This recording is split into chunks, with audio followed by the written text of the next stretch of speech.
नमस्कार दोस्तों, स्वागत करता हूं आप सभी का मेरे चैनल विद्या संकल्प पे। क्लास 6 की ज्योग्राफी एनसीईआरटी की सीरीज हमने खत्म कर ली थी। आज हम स्टार्ट कर रहे हैं क्लास 7 की। With this chapter we will start our class 7।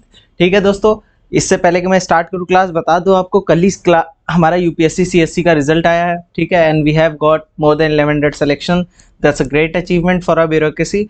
So let's move ahead with the chapter. Keep on studying, keep on growing, और बहुत जल्दी हमसे भी बहुत जल्दी अच्छे अच्छे रिजल्ट्स आएंगे, और भी अच्छे रिजल्ट्स आएंगे, और भी अच्छे कॉम्पिटिटर्स आएंगे। So let's start our class. तो ये हमारा फर्स्ट चैप्टर है, आ इन्वायरमेंट। इसके बारे में बात करेंगे। इन्वायरमेंट कहता क्या है, इन्वायरमेंट होता क्या है दोस्तों। बेसिकली दोस्तों, मान लो ये हमारे चिंटू भैया हैं, ठीक है।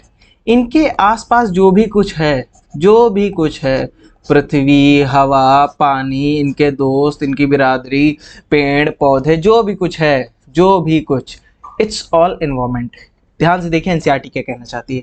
The people, place, thing and nature that surround any living organism is called environment. मतलब इन चिंटू भैया के आसपास जो भी कुछ है, प्लेस, पीपल, थिंग, नेचर, जो भी इनके इर्द गिर्द है, उसको एनवायरमेंट कहते हैं। It is a combination of natural and human made phenomena. Like natural, it's like air is natural, bridge environment है, but it is a human made phenomena. ठीक है, लेट्स मूव अहेड। दोस्तों, आपने ध्यान दिया ये इन्वायरमेंट वर्ड आया कहाँ से। Environment has came from the French word इवनर, ठीक है, जिसका मतलब होता है नेबरहुड। ठीक है, हिंदी में अगर इसको देखें तो पर्यावरण, पर्या मतलब आसपास का वरण, ठीक है, सराउंडिंग। ठीक है, बात करेंगे आगे। Environment is our basic life support system. It provides the air we breathe, the water we drink, and the food we eat, and land where we live. मतलब जीने के लिए जितनी सामग्री की जरूरत है, ये सारी चीज़ें इन्वायरमेंट हमारी देती है। How do human being modify this natural environment. हम अपने नेचुरल इन्वायरमेंट को कैसे मॉडिफाई कर सकते हैं, कैसे खराब करते हैं। ध्यान से देखिए, तो कार फ्यूम्स पल्यूट्स द एयर। ठीक है, ये चिंटू भैया की हमारी गाड़ी चल रही है, ठीक है, यहाँ से धुआं निकल रहा है। ठीक है, तो जब धुआं निकलेगा तो इन्वायरमेंट में फर्क तो पड़ेगा ना भाई। तो ये कहना चाहता है कि ह्यूमंस अपने इन्वायरमेंट को कैसे नेचुरली मॉडिफाई करते हैं। ठीक है, देन उसके बाद the food is served in the vessel and land is used to build the factories. ठीक है, human beings make cars, milk factories and manufacture containers. This is our, मतलब जितनी भी एक्टिविटीज हैं जो नेचुरल इन्वायरमेंट के खिलाफ हैं, चाहे वो फैक्ट्री का पानी हो, ठीक है, चाहे वो चिमनी का पोल्यूशन हो, ठीक है, each and everything is declining the natural environment. ठीक है, the natural environment has two types, biotic and abiotic. अभी विस्तार से पढ़ेंगे। इससे पहले आपको बता दूं दोस्तों, हर साल 5 जून को इन्वायरमेंट डे बनाया जाता है। इन्वायरमेंट डे 5 ही जून को क्यों बनाया जाता है, इस चीज को आप कमेंट सेक्शन में लिखिएगा, वरना मैं आपको नेक्स्ट लेक्चर में बताऊंगा।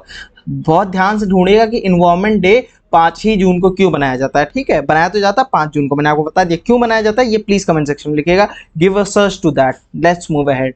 ठीक है, दो फैक्टर्स मैंने आपको बताया, दो तरीके हैं, एक बायोटिक और एक एबायोटिक। ठीक है, बायोटिक क्या होता है, the world of living organism, मतलब जितनी भी जीवन वाली चीज होती है, जितनी भी जिंदा चीजें हैं, उनको लिविंग ऑर्गेनिज्म, मतलब उनको बायोटिक कहते हैं। ठीक है, जैसे कि बैक्टीरिया, फंगई, प्लांट्स, ये एक्रिया, उसके बाद एनिमल्स, उसके बाद आर्किया, उसके बाद प्रोटिस्ट्स। ठीक है, जितनी भी नॉन लिविंग एलिमेंट्स हैं, जितने भी जो अजीव हैं, जिनके अंदर जान नहीं है, उसको हम अबायोटिक कहते हैं। Like air, soil, water, temperature, light, humidity, minerals. ठीक है, ये एबायोटिक कहलाता है। तो इन्वायरमेंट, नेचुरल इन्वायरमेंट के दो डिवीजन हो गए, बायोटिक और अबायोटिक। ठीक है, आगे बात करेंगे। Let's move ahead.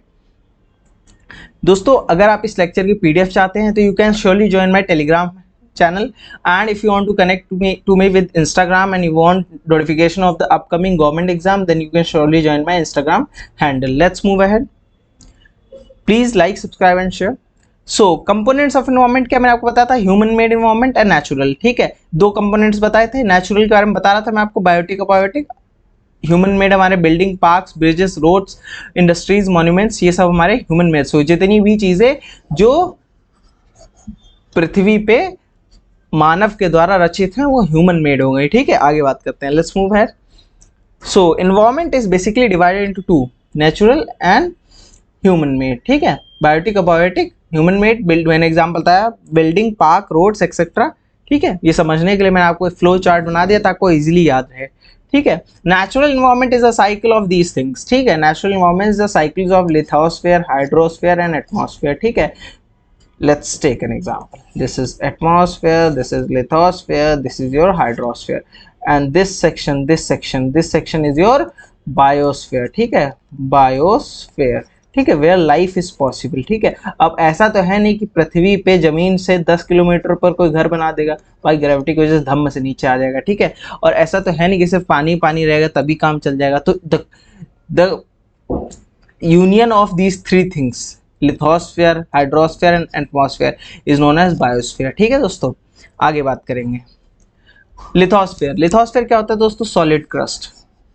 ठीक है, ये हमारी पृथ्वी हो गई, सॉरी ज़्यादा उल्टी सीधी हो गई, ये हमारी पृथ्वी हो गई। ठीक है, इसके ऊपर का जो क्रस्ट वाला पोर्शन है उसको हम लिथोस्फेयर कहते हैं। ठीक है, अगले चैप्टर में आप पढ़ेंगे एक एक चीज, सॉलिड, मेंटल कोर, एक एक चीज आप पढ़ेंगे। ठीक है, it is made up of rocks and minerals covered by a thin layer of a soil. ठीक है, land forms are found over the continents and also over the ocean floor. ठीक है, जैसे मान लीजिए ये आपका ओशियन फ्लोर है। ठीक है, मैंने आपको बताया तो ओशियन बेसिन क्लास 6 के चैप्टर में।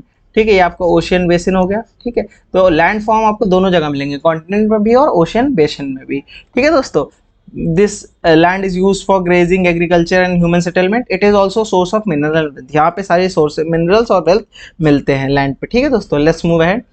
Hydrosphere, it is a basically a domain of water. Hydrosphere is a domain of water where water is available, and how much water we have?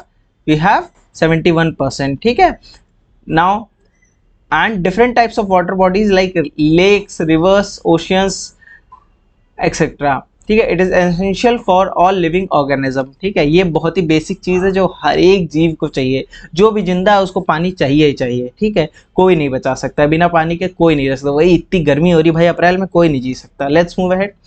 Atmosphere, atmosphere is a gaseous layer. Let's take it this, ये हमारा अर्थ है, इसके ऊपर जो gaseous layer बनी हुई है ना, ये हमारी एटमॉस्फेयर है। ठीक है, the atmosphere is a thin layer that surrounds the earth. The gravitational force holds the atmosphere around. It protects us from harmful rays, scorching heats of the sun. ठीक है, जो सन से डायरेक्ट हीट आ रही है, ठीक है, उससे एटमॉस्फेयर हमें प्रोटेक्ट करता है। ओजोन लेयर है जो हमें प्रोटेक्ट करती है ताकि हमको बीमारी ना हो। ठीक है, it consist of number of gases, dust and water vapour. ठीक है दोस्तों, ये टेबल हमारा स्टेट पीएससी के लिए बहुत ज़्यादा इंपॉर्टेंट, डायरेक्ट क्वेश्चन आ सकता है। ठीक है, composition of air direct question आता है इससे। N2 78%, oxygen is your 21%, argon is your 93%, 0.93%, and your carbon dioxide 0.04, और कई जगह दोस्तों आपको 0.03% भी लिख जाएगा। ठीक है, तो if you have any of the option you can choose that. Let's move ahead. Biosphere, मैंने आपको बताया था तीनों का सम्मेलन, लिथोस्फीयर, हाइड्रोस्फीयर एंड एटमॉस्फेयर। तो ये आपका हो गया biosphere. It is a narrow zone of earth where land, water and air interact with each other to support life is called as biosphere. Next, ecosystem. It is a system formed by the interaction of all living organisms with each other, with physical and chemical factors of the environment in which they live, all linked are transferred by the energy and matter. मतलब देखें दोस्तों, ecosystem क्या होता है? ठीक है, ecosystem is a interaction मतलब मान लीजिए ये हमारे चिंटू भैया हैं। ठीक है, ये आम का पेड़ है। ठीक है, चिंटू भैया ने आम तोड़ के खाया, तो दे बोथ हैव इंटरेक्शन। आम का पेड़ है, ये सॉइल से एनर्जी ले रहा है तभी आम प्रोड्यूस कर रहा है। ठीक है, यहाँ से सॉइल से न्यूट्रिएंट्स ले रहा है तभी यहाँ पे आम लटक रहा है। ठीक है, तो ये एक दूसरे में इंटरेक्ट करते हैं, एक दूसरे के साथ साथ लिविंग को पॉसिबल बनाते हैं, इजी बनाते हैं। That is called ecosystem. ठीक है, एक दूसरे में एनर्जी ट्रांसफर करते हैं। ठीक है, तो this is called ecosystem. Let's move ahead.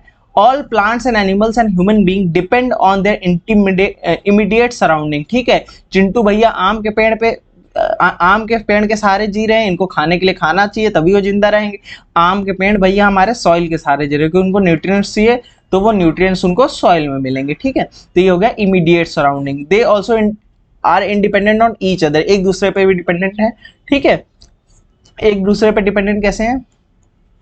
देखो दोस्तों, मान लीजिए ओशियन इकोसिस्टम ले लीजिए आप, ये हमारी बड़ी मछली हैं। ठीक है, ये छोटी मछलियां, ये हमारी बड़ी मछलियां हैं, ये इनको खा रही हैं तभी जिंदा रह रही हैं। ठीक है, ये छोटी मछलियां हमारी छोटी छोटी चीजें खा रही है तभी जिंदा रह रही हैं।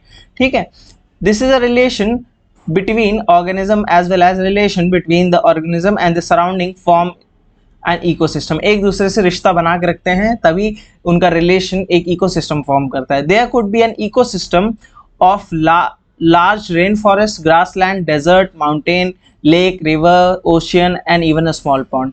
इकोसिस्टम किसी का भी हो सकता है, ठीक है।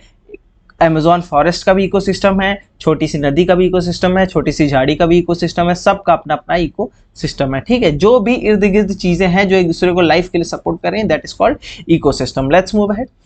ह्यूमन इन्वायरमेंट, ह्यूमन इन्वायरमेंट अपने में इंटरेक्शन क्रिएट करने के लिए उसने अपना एक इन्वायरमेंट बना रखा है ताकि वो अपने नीड्स के अकॉर्डिंग चीजें बना सके। जैसे बार्टर सिस्टम, ठीक है। अब बार्टर सिस्टम देखिए, it is a trade in which, आप इसको इकोनॉमिक्स में अच्छे से पढ़ेंगे, it is a trade in which goods are exchange without using money. जैसे बताता हूँ, ये हमारे चिंटू भैया है, ये हमारे पिंटू भैया है, ठीक है। चिंटू भैया के पास है 10 किलो आम, 10 किलो मैंगो, ठीक है। पिंटू भैया के पास है 5 चेयर, ठीक है। अब पिंटू भैया को चाहिए मैंगो, ठीक है, और हमारे चिंटू भैया इनको चाहिए चेयर। तो पिंटू भैया क्या करेंगे, इनको आम दे देंगे और चिंटू भैया इनको शेयर दे देंगे, ठीक है। This is called barter system, मतलब पैसे की बजाय गुड्स का एक्सचेंज करना to fulfil your needs is known as barter system, ठीक है। Early human adopted this themselves to natural surrounding. They led a simple life and fulfilled their requirements from the nature around them. पहले लोगों के पास पैसा, इतना दिमाग नहीं होता था, तो लोग क्या करते थे, एक दूसरे के हेल्प से, सराउंडिंग की हेल्प से अपनी चीजें फुलफिल करते थे, एक साधारण लाइफ जीते थे। With the time needs grew became more varied, human learn new ways and use the change of environment, ठीक है। जैसे जैसे समय बढ़ता गया, चीजें चेंज होती रही, लोगों ने नई नई चीजें सीखी और एनवायरनमेंट भी चेंज होता रहा, ठीक है। उन्होंने क्रॉप एग्रीकल्चर सीखा, डोमेस्टिकेशन ऑफ एलिमेंट्स सीखा, एनिमल सीखा, ठीक है। लाइफ को सेटल शुरू करना किया, व्हील का इन्वेंशन हुआ, ठीक है। उसके बाद एक एक चीज हुआ, कॉमर्स डेवलप हुआ, ट्रेड डेवलप हुआ, ठीक है। यहाँ से वहाँ पैसे का आवागमन हो गया। This all came as the time and era started changing.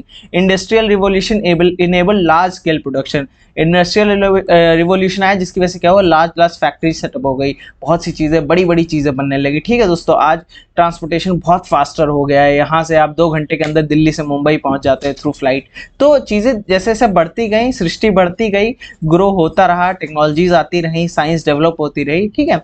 Information revolution made communication easier and speedy across the world, ठीक है दोस्तों। तो इन्फॉर्मेशन, एक दूसरे से फ़ोन पे बात करनी है 2 मिनट में, जियो वैसे ही फ्री चल रहा है तो आप बहुत इजीली कम्युनिकेट कर सकते हैं, ठीक है। चीज़ें बहुत इजी हो गई। पहले अगर आप जाएंगे, पहले कह रहा मैं, थोड़ा सा चल जाइए आप डिमोनेटाइजेशन से पहले, तो ये नेट वॉज अप्रॉक्सीमेटली आपको मिलता था 100 रुपये में 2 GB, ठीक है। आज देखिए आप 2 GB तो दिन में ख़त्म करते हैं। So that has become our life such a easier, ठीक है, बहुत ईजी कर दिया है, ठीक है। So thanks for watching this. It was all about our environment. I hope you like this video. Please like and subscribe and share. Thank you.